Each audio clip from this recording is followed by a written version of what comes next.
Bagi elimination, kamu akan buat macam ni. Okey, katalah dia beri kepada kamu ni. So, bila kamu nampak saja OH, maksudnya ini adalah alkohol. Dan alkohol jumpa pula dengan concentrated H2SO4, dia akan buat elimination reaction. So, kita ada heat dekat bawah tu. Ini tanda segitiga ni maksudnya heat. Kalau kamu rajin, kamu tulislah perkataan heat. Kalau kamu malas, buat ada segitiga. Okey. So, kita akan fokus kita punya structure kita akan tengok karbon mana yang pegang OH. So, nampak tak? OH berada dekat karbon ni. Kita akan fokus dekat karbon itu dan kita akan kelaskan karbon itu. Primary, secondary ataupun tertiary bergantung kepada kawan karbon dia. So, ada berapa jiran karbon dekat sini? 1, 2, 3. So, dia adalah tertiary. Bila dia tertiary bermaksud kita akan expect 3 products. Kita akan dapat produk pertama, produk kedua, produk ketiga. Itu main produk. By produk kita tak peduli. Okey. So, bila dia tertiary, maksudnya 3 produk. Kalau dia secondary, kita akan expect 2 produk. Kalau primary, kita expect 1 produk lah. Tapi tak semestinya. Okey. So, kita tengoklah. Dia dah tertiary, kemudian kita kenal pasti jiran pertama, kedua dan ketiga. So, letaklah ni jiran 1. Ini jiran nombor 2. Ini jiran nombor 3. Jiran karbon saja. Jiran bukan karbon tak perlu. Okey, jiran pertama, kedua dan ketiga. Dan apa yang kita akan buat? Lukis balik kita punya carbon chain kita. So, ada 5 yang straight. Lukis macam mana dia lukis tu. Carbon je. Kemudian, daripada carbon yang kita circle, kita akan bawa double bond itu daripada dia ke jiran pertama, daripada dia ke jiran kedua, daripada dia ke jiran ketiga mengikut produk pertama, kedua dan ketiga. So, jiran pertama dahulu. So, daripada C ini ke sini, double bond kita akan muncul. So, letaklah di situ. So, karbon ni yang pegang OH, karbon ni yang saya labelkan 1 tadi. Okey, yang tu yang pertama. Yang kedua, lukis balik juga. Daripada karbon ini, kita nak bawa ke jiran yang kedua di bawah dia. So, tarik double bond daripada karbon yang pegang OH ke jiran bawah. Dan produk ketiga,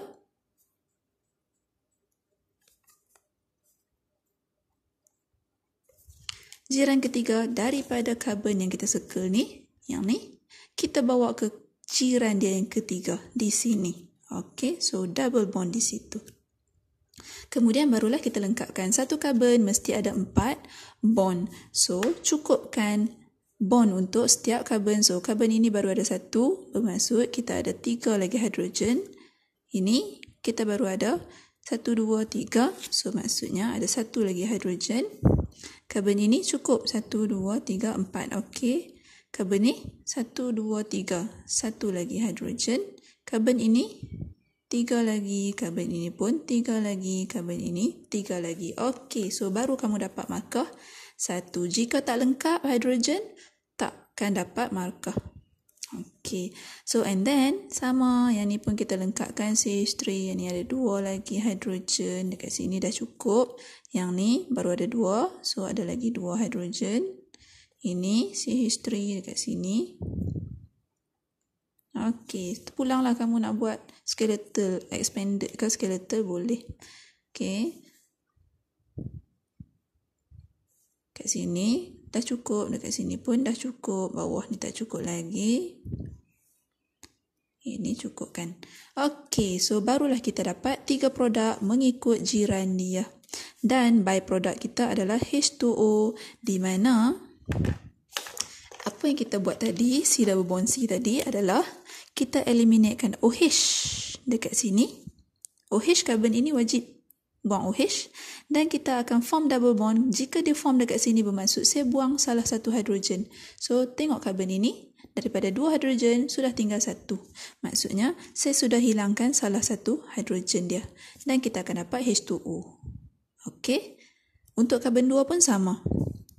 Daripada CH3 jadi CH2. Maksudnya salah satu hidrogen dia sudah hilang bersama dengan OH untuk jadi water. Sama juga dengan karbon ini. Karbon ini asalnya ada satu H lekat pada dia. Sekarang dia tak ada langsung hidrogen lekat pada dia. So maksudnya hidrogen ini sudah keluar bersama dengan OH ni untuk form water. Dan kamu tak perlu balancekan water ini. Tak nak tulis pun tak apa. Okay, so yang tu adalah untuk buat elimination. Okay, kalau kamu nak buat dalam bentuk skeletal pun boleh juga, tak ada masalah. Sekarang ni kita nak tentukan siapa major, siapa minor. So 3 produk, 3 markah. Untuk tentukan major dan minor, markah asing. Okay, so untuk tentukan major dan minor, apa yang kamu perlu buat dekat produk, kita circlekan kita punya C double bond C untuk setiap satu. Circlekan C double bond C, circlekan C double bond C. Bila kamu dah circle, kita akan tengok berapa cabang karbon yang keluar daripada circle tu. Cabang karbon sahaja. Okey, so tengok ini cabang hidrogen. Tak boleh, kita tak kira. Ini cabang hidrogen ada 1. Cabang hidrogen 2. Ini dikira sebagai satu cabang semua ni. So, ada berapa cabang? Di sini kita ada 3 R. Okey, apa itu R? R adalah alkyl group. Inilah yang kita panggil alkyl group, alkyl group, alkyl group kita. Okey. Lepas tu sama juga dengan ni. C double bond C kita dekat sini tak ada cabang langsung. So, ini satu cabang, 2 cabang. So, maksudnya kita hanya ada 2 R saja dekat situ. Dan yang ketiga, kita ada satu cabang yang keluar daripada circle merah kita tu. 2, 3, 4. So, kita ada 4 R kita. Dan siapa yang bagi tahu mana satu major dan minor? Kita akan ambil major, product, has, most, alkyl group attached to C double bond C. So, yang C double bond C yang kita circle tadi ni, kita nak tengok berapa alkyl group attached dekat dia. So, ini ada 4 alkyl, 2 alkyl, 3 alkyl. So, dia nak yang the most. Bermaksud, inilah yang kita akan letakkan sebagai major. Yang 2 lagi minor. Ini pun minor. Minor boleh lebih daripada 1. Major kita letak sebagai 1 saja. Siapa yang bagi tahu ini? Inilah Set-Zeth rule. Okey, so itu Set-Zeth rule bagi tahu macam mana cara kita nak tentukan major dan minor. Dan kalau yang ni dalam straight chain, dalam bentuk chain macam tu. Kalau kita jumpa dalam cyclic macam mana? So, cyclic contoh saya bagi. Okey, katalah macam tu, OH dekat sini, CH3 dekat sini. Lepas tu kita treat dengan concentrated H2SO4 dan juga heated. Lepas tu sama juga, kita akan kelaskan dahulu karbon ini primary, secondary, tertiary. So, karbon ini lekat pada karbon 1, karbon 2. So, lepalah karbon 1, karbon 2. Secondary alkohol, secondary carbon lah. Okay, so bila dia secondary, kita expect 2 product. Okay, bila kita expect 2 product, lukislah balik. Mesti dapat 2 produk. Okay, tak tahulah produk tu macam mana. So, bila OH, karbon mana yang pegang OH, karbon itulah yang akan start C double bond C. Ke mana? Ke jiran dia. Jiran pertama, jiran kedua. So, yang first ni, salinlah balik kita punya substituent. Jangan tertinggal pula substituent kita. So, salin balik sebab dia tak terlibat langsung. Yang terlibat karbon ni dengan karbon ini sahaja. Okay. So, start daripada sini. Kita tarik double bond. Mula-mula yang pertama. Oh, saya tersilap tu. Tak apalah, saya label yang ni. Jiran pertama, jiran kedua. So, daripada ini pergi ke jiran pertama dia. Daripada sini pergi ke jiran kedua. OH hilang. Okey, OH hilang. Sebab OH di sini ada 2 hidrogen. Maksudnya dia akan ambil OH kat sini, H dekat sini, ataupun OH dekat sini, H dekat sini. Ada 1 hidrogen dekat sini. Okey.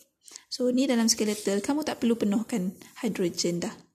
Kamu boleh buat dalam skeletal. Okey, so bila kita nak tentukan meja minor, sama macam tadi, kita circle C double bond C, kita circle C double bond C.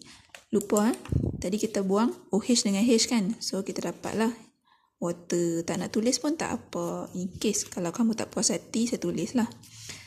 Okey, sekarang kita nak kira pula berapa banyak cabang yang keluar. Ini kita kira sebagai satu cabang. Ini kita kira sebagai satu cabang. Jangan kira cabang sama. Okey, so as long as dia keluar satu carbon, itu adalah cabang first. Ini cabang second. Walaupun carbon yang sama. Okey, kemudian ini satu lagi cabang. Meaning kita ada 3R dekat sini. 1, 2, 3. Walaupun carbon ni sama. Di sini kita kira sini satu cabang keluar. Asal nampak branch keluar dan pergi ke carbon, itu adalah branch. Ini pun sama, satu cabang keluar walaupun pergi ke carbon yang sama. Okey, asalkan dia keluar tu adalah direct ke carbon, kita ada dekat situ 2R. Dan kita consider siapa yang lebih banyak alkyl group, dialah major. So di sini kita akan dapat major, di sini akan jadi minor. Water bukan minor, water adalah produk, byproduct. Okey, boleh?